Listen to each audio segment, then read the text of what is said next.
Totoo bang tao lang si Kristo? Sabi sa Filipos 2:6-8 na bagamat siya'y nasa anyong Diyos, hindi niya itinuring na pananatiling kapantay ng Diyos ang dapat niyang panghawakan, kundi hinubad niya ito at nag-anyong alipin at nagpakumbaba hanggang kamatayan. Naging tao siya upang maranasan ang ating kalagayan, mamatay para sa ating kasalanan at magbigay ng sakdal na halimbawa ng pamumuhay.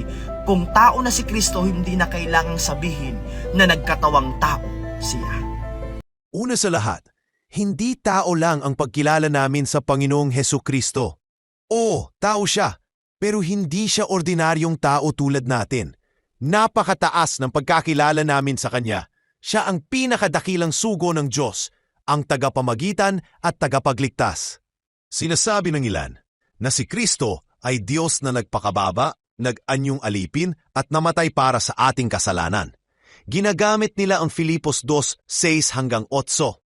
Pero kung susuriin ng maayos, hindi ito patunay na si Kristo ay Diyos.